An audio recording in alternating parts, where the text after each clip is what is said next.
এই যে শোনো মা, আমাকে কিছু বলবেন মুরব্বি চাচা? এটা কি তোমার টাকা মা? নিচে পড়ে গিয়েছিল। হ্যাঁ মুরব্বি চাচা, এটা আমার টাকা, নিচে পড়ে গিয়েছিল। ধন্যবাদ চাচা।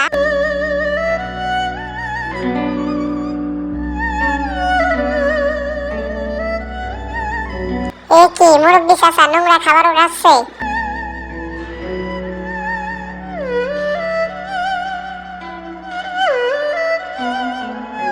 মুরব্বি চাচার সততা দেখে আমি মুগ্ধ হয়েছি, তাই তার জন্য কিছু টাকা আর কিছু পাউরুটি নিয়ে যায়, তাকে দিয়ে দেই। ভিক্ষুক চাচা, এগুলা খাবেন না, এগুলা বিষাক্ত হতে পারে। আমি আপনার জন্য পাউরুটি নিয়ে এসেছি, নিন খান। ডাস্টবিনে বাজে খাবার আর খাবেন না চাচা, আপনি ভবিষ্যতের জন্য এখানে কিছু টাকা রেখেছি। এই বড় লোকটার সততা দেখে যদি আপনারা মুগ্ধ হন তাহলে সবাই সাবস্ক্রাইব করুন।